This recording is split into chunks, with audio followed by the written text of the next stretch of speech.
button she always wears. You never know. Yeah, All right, under a minute, she looks pretty good. like producing a TV show. Doing okay. She said she didn't miss working around them. Except it doesn't give us that kind of camera. Are we live? All right. So does the volume to the speakers also control the volume to the camera, or are they independent? Do you know? They're independent, Okay, but if you speak into the speakers, the camera picks it up. right. But I mean, as long as I'm speaking into the mic, it goes in as well. So they don't, if they can hear me, I don't need to have it turned up. Right, okay. All right.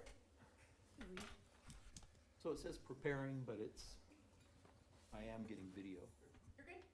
Okay. Except you can't see me, but that doesn't really matter. Are we good? We are good. All right, I would like to call the August 28th Library Board of Trustee meeting to order. Everyone's had the opportunity to see the minutes from the July 31st, 2024 meeting. I would entertain a motion to approve. So Oh, moved. there's a change first. There's a change. Yeah. Kelly is listed as being there, I and she wasn't. was not.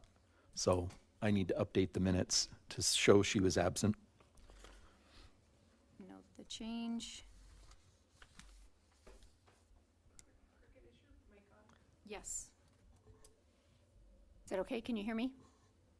Okay. All right, change is noted.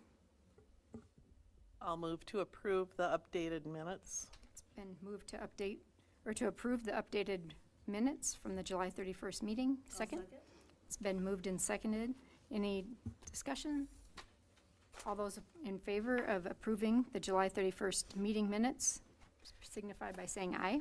Aye. Those opposed, same sign. Motion carries. All right, financial reports.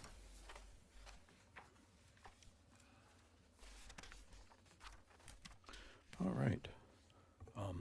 Not a lot, although I will say that from the time this was printed to today, there's an extra about $250 worth of books that we submitted for payment just today. So we got some bills in after I did that. But otherwise,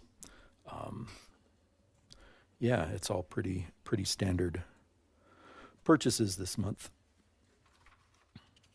We did need to purchase a new battery backup for the outdoor Wi-Fi, the power supply. When we get a power bump, the uninterruptible power supply, the battery had worn out, so it would actually shut off the Wi-Fi. And so now it should, if we have a power bump, it should stay on. So just normal backup for that. We did purchase a DVD storage drawer because we've run out of space. So we shifted some stuff over in the cabinet, and instead of buying a new big metal DVD drawer like we've got, I just bought a shelf to put in one of the cabinets that slides out. And so we'll purchase those as we need, and they're about $100 a pop. So so that's ready to go, but we should be good for probably a year with what we've got so far, I would think. Other than that, we did purchase for new programming to kind of go with the coding club.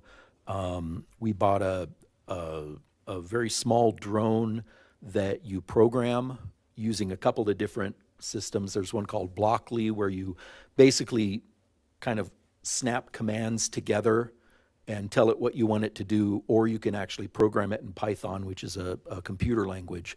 And so students would be able to take this drone and you can program it to, to take off, hover, turn, flip, go forward, go backwards. It's also got sensors on it, and you can program it to read the sensors as far as, travel 10 feet or do whatever. And so we've been playing around with that a little bit to see if that's something that we want to add to the coding club later. They're, 200 and... 25. Yeah, 225 for the drone each. So if that's something we want to explore, we'd probably look for some grant money to purchase more of them. But anyway, other than that, books and, yeah. As far as the city budget, the memorial miscellaneous, we had just our normal copier bills and water, and then a deposit, and that's it for that. The savings accounts gained some interest, like usual. I did include the Community Foundation information again, just because we get that quarterly, and so if you're interested in where that's at, that's got that information. So, and that's about it for finances. Thank you, Chris. Is there any questions or discussion on the financial report? I would entertain a motion. I'll move that we approve the financial report. I'll second it. It's been moved and seconded to approve the financial report. All those in favor signify by saying aye. Aye. Those opposed, same sign. Motion carries. All right, Chris, Director's Report. All right. Let's see. Jenny Bragg is our artist this month. She's from Spearfish, and she's got a few pieces downstairs. She's got a couple upstairs as well. And she is having a contest where you can pick your favorite painting and name it and say why you named it. And then she will pick one of those entries and give away one of the paintings to whoever wins. So that's kind of fun. Next month, it's up now, but that's for the next month. And then in October, the Black Hills Art Association will be presenting. Normal range of meetings. Programming is down in August just because we've wrapped up summer reading. Sierra is recovering from that. We have rally, and then we get ready for the fall. So we don't do story times or other programming, at least for kids. The book clubs were still going. South Dakota History Talks, which is a Zoom conversation with an author about a historical topic. Those are still going on. And then starting next week, we'll jump in with programming again. Everything's going pretty well, with the exception of the Sherman Street handicap door. The it had an issue where it wouldn't unlock. It kept trying to unlock, and it wouldn't, but they got that fixed. There was a code that they had to fix, but then in doing that, they realized that the hydraulic cylinder that actually opens and closes the door when you push the handicap button is leaking fluid, and you can't just replace the seal. You have to either replace the whole piston or put in a whole new assembly.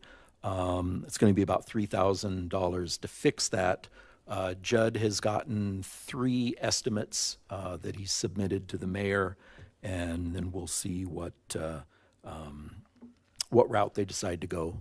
I guess one of the door guys said you're just better off replacing the whole unit. I think Gene's Lock Shop is the one that said, well, we can just put a new piston in there. I don't know what's going to come in cheapest, but we'll see what's going on with that. We tried to fix the oven because the oven was tripping the circuit breaker when you would turn it on intermittently. We replaced the circuit breaker thinking that might be an issue because sometimes as they start to go bad, they will trip sooner. They replaced that, and I went and turned the oven on and it tripped again. So I need to call somebody to come and look at the oven and see if we can figure out what's causing that. There must be some power surge. It happens toward the end of the preheat cycle. As it kicks that off, it trips the breaker. So we'll see what we can find out about that. Hopefully it won't be an expensive fix. As far as fixing the door, we have about $1,500 left in the building repair budget. So we can pay for some of the door, but we can't pay for all of it. So we'll see what comes up with that. Some of the stuff that we had talked about at the last meeting that we were going to do during Rally Week didn't get done because I had COVID, so I was out most of the week. So we're still working on the language and the IT setup for HB 1127. We will, as a result, update the children's access to the computer as far as making sure we have parental permission that the students can be on the computer and can be using it. So we'll do that. I'm looking into the possibility of adding basically a reservation system. So to be able to use the computer, you either have to put in your library card number, or we would give somebody a guest pass, and that would be another way of controlling access, especially for kids, because we could set up the kids' computers to have a different set of criteria than others. But all that's still being looked at right now. September 17th is National Voter Registration Day, and Francie Alberts is going to come in and talk about the ballot initiatives in South Dakota. The Secretary of State has released the ballot and the official explanations, so she's going to go over those and talk about what exactly you're voting for each of the initiatives, and what a yes vote means and what a no vote means, just so people who are a little confused on that can understand. Because, sometimes the way it's written, a no vote means yes. And so she's going to talk about that, I think at 11 o'clock, and then we're going to offer all day long voter registration for anybody that wants to stop in and do it. Of course, they can do it at City Hall, they can do it at the county office as well, but I think just having another venue where somebody can come in and say, oh, I need to check and see if I'm registered, or see if I need to update my address or any of that stuff. It's all easily, you can do it easily online, but as far as filling out the registration form, you can't email, you have to actually fill it out and sign it, and then the physical document needs to be turned in. And we can do that at the end of the day. Anybody that signs up, we can run that over to the county and do that. So we're planning on that on the 17th. The thing we did get done, the big thing we got done during Rally is upstairs in the teen area. We shifted one of the bookcases to moved biographies to make some more room for the teen books because we were out of space. So we got that taken care of on Monday, which was great. And then the other staff got some other things done during the week as well. There's catching up on things and shifting some other stuff that we needed to. We were also going to talk about possibly changing the criteria involved with the temporary card. And again, we didn't get to that. Part of what I'm still thinking about is, what's the point of a temporary card? Who are we servicing with that card? And, who's going to benefit from that? And then how we can tailor the card to make that work for those people. People who are traveling through town aren't going to stop in the library and get a temporary card, but people who are here working for the summer at campgrounds or Rally are really the ones that are going to need it, or somebody who's moved here and doesn't have proof of residency yet. So those are things that we're thinking about, and we'll get to that. The other thing I wanted to do was to kind of officially thank Lisa for her service to the library, also to the city, but she was a great help when I started, and continues to be an advocate and a great help with the library. So thank you very much for that. And yeah, I don't know if we'll miss you or not, but I'm sure we will. I'm sure we will miss you. I'll miss you. I'll miss And I promise I won't call. I hope. Uh-huh.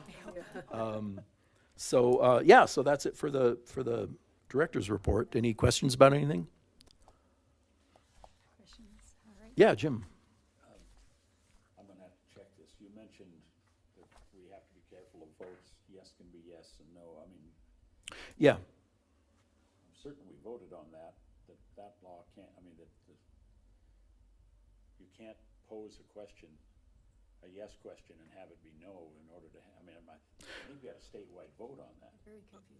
Yeah, I think there was something to kind of clarify that. So hopefully that won't be an issue. And what Francie's going to be talking about is it's just going to be a nonpartisan. This is what this vote is saying. If you vote yes, this is going to happen. If you vote no, that's going to happen. So she's going to do that. Yeah, yeah. You made the comment about, Well, right. and I hope. Well, thinking about the last city vote,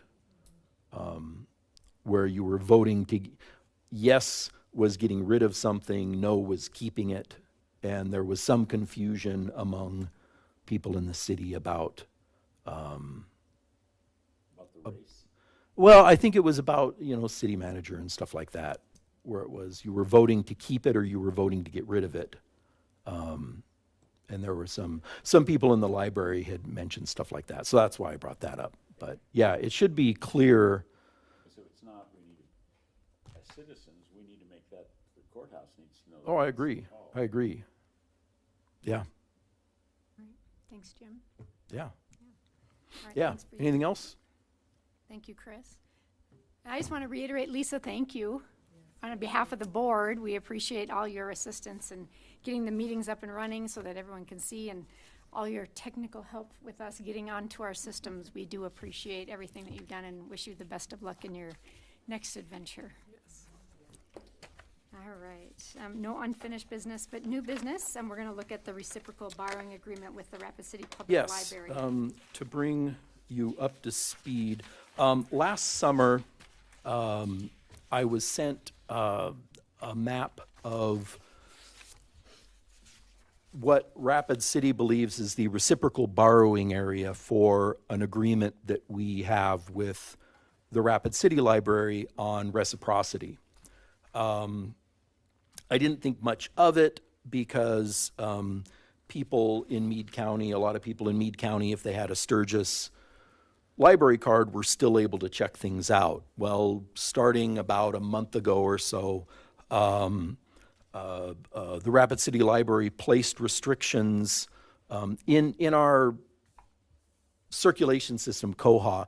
Staff can add notes to a patron. So if they've, one of the things that we do is if they check out hotspots, we put in a note that they signed the hotspot agreement so they can do that. Rapid City threw messages on anybody who had checked something out from the Rapid City Library, whether or not they were eligible or not. So there's this big sign that says, you are not eligible to check things out. And then they were also sent an email.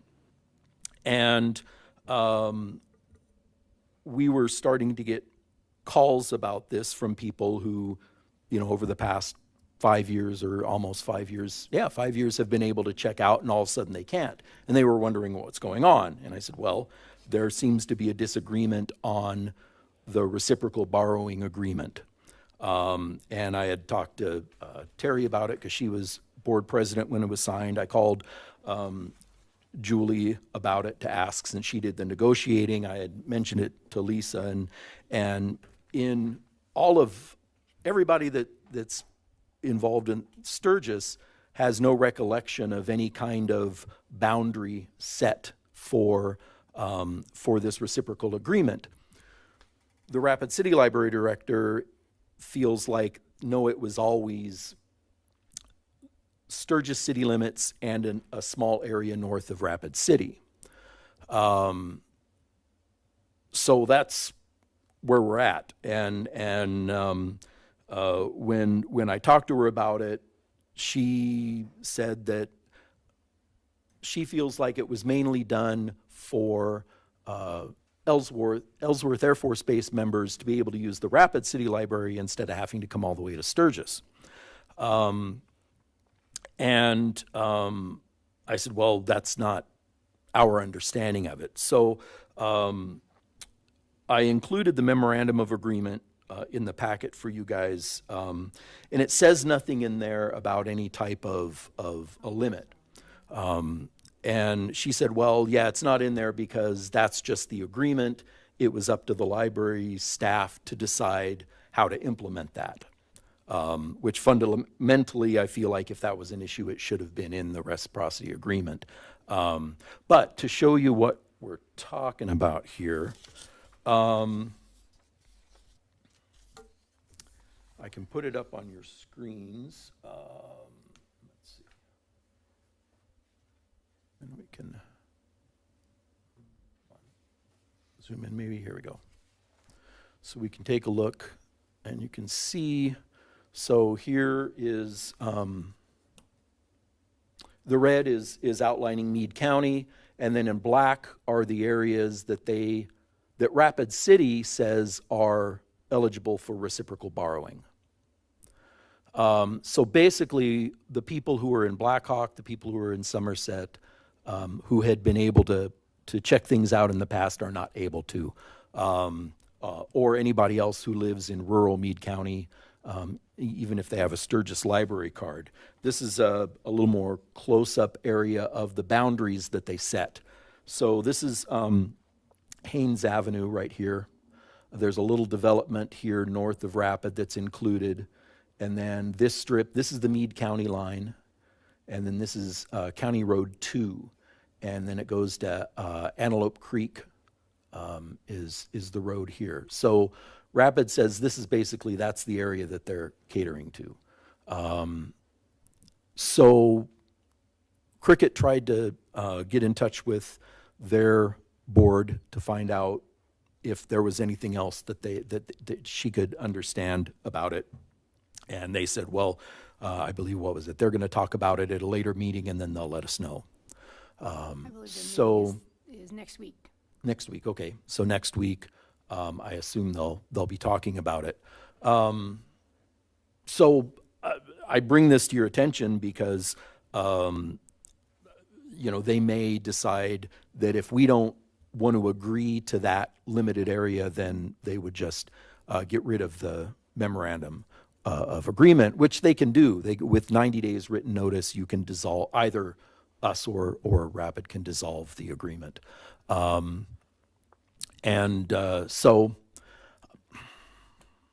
the people who contacted us wondering why they didn't have access anymore were very understanding.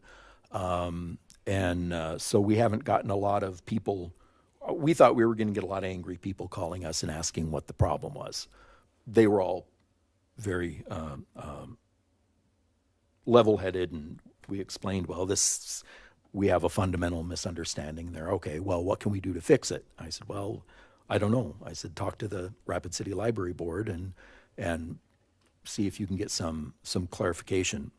I think the big issue that I understand from Rapid's director is that it's a financial issue. That's, I think, her main concern. So we'll see where it goes. And, again, I guess I don't know what they will do. Even last week, we had somebody from Piedmont come in and say, Rapid told us if we had a Sturgis card, we could check out. Last week, and this is like 2 or 3 weeks after all this has come down. So I think there's still, I don't know what's going on over there. I think maybe not everybody completely understands what their policy is. So that's where we're at right now as far as that goes. So it's not necessarily anything actionable, but I assume one of two things will happen. They'll either say we want out of the agreement, or they'll say we want to include language that limits this area, and then it, I guess, would be up to us to decide if we want to go along with that or dissolve it ourselves.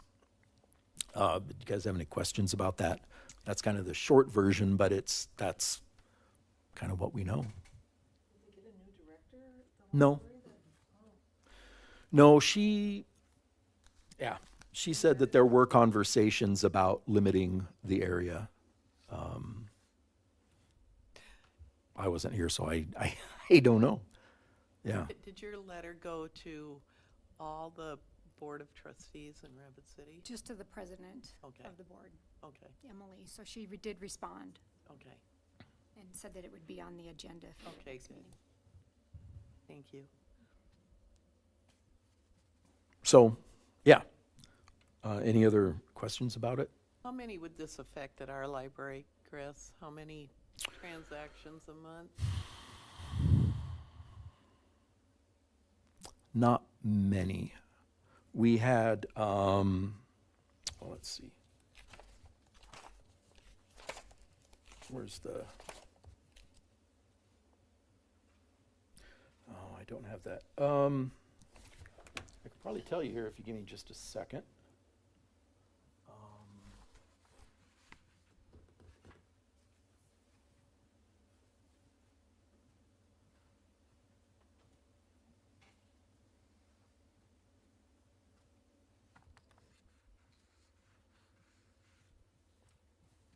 One thing for me that seemed like it stood out was, there's a school, Blackhawk School, but I'm sure they're getting their services from the school, the students.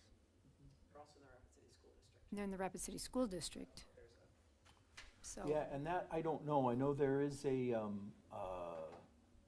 we go. Yeah, to get a library card in Rapid City, you need to be in Pennington County and in an area that is not served by another Pennington County library. So Keystone Hill City would be the two that I can think of. I'm not sure there's any others. So if you're not in either of those cities, you're eligible for a card. That's what it says on their website. If they have other exceptions with the schools or anything, I'm not sure of. It looks like,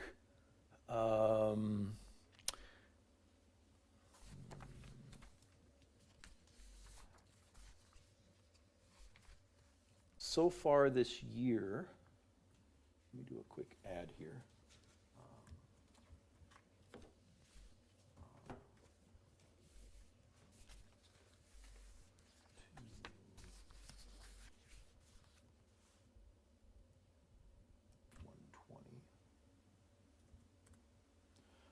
So far this year, there have been 11,000 checkouts on Sturgis cards from Rapid City. And I don't have the specific number of people, but I know one of the concerns that was expressed to me was that there was a family in Blackhawk that had checked out, 500 things from the Rapid Library so far this year. Which with homeschooled students is not that big of a number. I mean, we have people that come in, some of our homeschooled families that'll check out, 40 or 50 books and take them, out to the rural, where they live in the ranch somewhere. And so, yeah. So it would affect mainly people who have Sturgis cards. Well, if you live outside the city limits, so let's see, Cricket would be one, Lance would be another, who would not be able to use the Rapid City Library. Kathy, our librarian, can't use it because she lives outside the city limits. So, so there are a fair number of people that it would affect. They look at their address. They went through and they looked. I think what they did, judging from the list of patrons that I saw, is they looked at every Sturgis card that checked something out this year, and then they looked at their address, and if they were outside their reciprocal borrowing area, they put the flag on their account. Yeah. I assume that's how they did it. They may have been able to run a report. I had suggested that we could put, when this first happened, I suggested that we could create a new patron category that was, Sturgis available for reciprocity, but they said, well, maybe, and then they went ahead and did all this before we could implement that. So, So financially, they're worried that people that aren't in this area they're showing aren't going to return the books? Is that the problem, or? I think it's a matter of the cost of, whatever percentage of their circulation that is not Rapid City people. That's money that is not going into their coffers. I guess. I mean, that was what she had said, is she said it's a financial drain, to do it that way. To have, she said, we can't afford to have everybody in Meade County checking out from our library. Which, that would be, 11,000. I don't know if, well, yeah, I mean, that's their concern. So I don't know how many more people would, I guess as Blackhawk and Somerset grows, then those numbers would grow. Right now, those people are having to go to Piedmont or to come here. Or they can purchase they can purchase a card for $115 a year if they want to do it that way. So they can get a card if they live, say, in Blackhawk.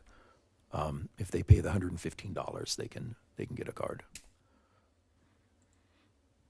Do we have many people from Ellsworth coming to use the library? I mean, I know they would go to Rapid now. We used to have quite a few that would come here to get their library card and then use Rapid. A year, maybe a year and a half ago, we started, Rapid let them register in Rapid City. So people in Ellsworth could go to the Rapid Library, fill out their information, and then I get a report of all those people who are Meade County, and then we would issue them the cards. So they wouldn't have to actually drive all the way to Sturgis especially if they were on base. We don't get as many coming here now, but Ellsworth people are still in that area, so they're still being able to use the card. Although somebody called the other day from Blackhawk who works at Ellsworth and said, well, I'm military, how come I can't do it? And we said, well, maybe call Rapid and see if they would make an exception. And I don't know if they did or not, but that was another suggestion that the director offered, was that they would get rid of this memorandum of understanding and then create a new one, or create a new category of card, or said if you have a military ID, regardless of where you live in the hills, you would be able to use the Rapid City Library. That was one of her ideas. So. Thank you for the update. I mean, I think I look forward to hearing the results from their board discussion, and then if they want to, come up with another agreement, I think we'll be open to that, and what other choice do we have? Yeah. So, Well, yeah, I mean, we can either choose to say, okay, well, we'll do that, or we could just say, well, no. We're done. So, yeah. Kind of related to those discussions is the next item, which is a reciprocal agreement with Piedmont. Because this is affecting them indirectly, just because people who are in Blackhawk and Somerset are going to Piedmont more, or will have to, since they can't, if they choose not to purchase a Rapid City card. And it would be a little bit different arrangement in that anybody in Meade County can get a card at our library. So and I talked to the director at Piedmont, and she's open to the idea that Sturgis and Piedmont cards could be used at both libraries. And essentially what it would do is it would save people having to get a second library card. If they already had a Piedmont card, they could come here and check something out if they didn't want it to go through the courier, and vice versa. So people that, say, lived there and worked in Sturgis would be able to just run in and get something if they wanted to. I don't think it would affect our numbers, our patron numbers very much. And it would just make it easier on the Meade County patrons. So I adapted the Rapid City memorandum to show, to say Piedmont instead of Rapid City, and I sent that to her so she can look at it. And if that's something that we want to decide, that we should pursue, then we would need to, the board would need to decide that's something that you guys are interested in doing. So as that moves forward, we'll look at that after she looks at it, and if she makes any changes. The one difference that I made between the Rapid agreement and the Piedmont agreement is there's, I think it's I added a whereas up at the top that says, since any Meade County resident is able to get a card at both libraries, it makes sense for us to share that way. So we'll see how that goes, and if she says okay and sends the agreement back, then next month we can put it on our agenda to vote whether or not you guys want to go forward with that. So that's where we're at with all of that. Any further questions or discussion? Chris, would you please comment on any, and I'll call it overlap, with the services affected by that reciprocity agreement with Rapid City and the agreement of the consortium? Well, I guess the overlap would be that any Meade County resident is able to get books from Rapid through interlibrary loan through the courier system. What the reciprocity does is it allows you to go and pick up the book in person. Otherwise, you would have to order it, and they would pull it, they would send it through the courier, and then you could pick it up here. So and that's what most of, well, I can't say most. I would assume that most of our patrons do it that way. Well, I not even assume, I know they do, just because of the number of things we get through the courier from Rapid. And the number of things that go. Because the reciprocity goes both ways. People from Rapid can come here and use their card as well. And so most of the stuff is, at least around here, is through the courier. The bigger impact is going to be our patrons who live, especially in Black Hawk, because they will have to come here to get the book, or if they get a Piedmont card, they would have to go to Piedmont to get a book. And so that would be another thing. If they had a Sturgis card and we have reciprocity with Piedmont, then they could get the book delivered to Piedmont and they could pick it up there. So as far as affecting the services, really all it's doing is saying, well, you have to go to a different library to get the book. So that convenience factor would go away. Well, and according to Rapid, has gone away. Is that kind of what you're looking for? Yes, thank you Yeah. for clarifying Okay. that. I appreciate it. Yeah. Good question, and yeah, that kind of adds another element to it, I think, so thank you for asking that.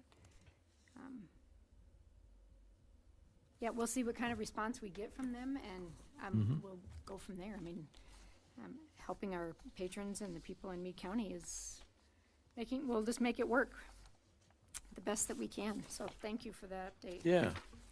All right. I don't think there's any items for executive session. No, I No don't one believe so. here to come in front of the board. All right. I'll entertain a motion to adjourn. So moved. Second.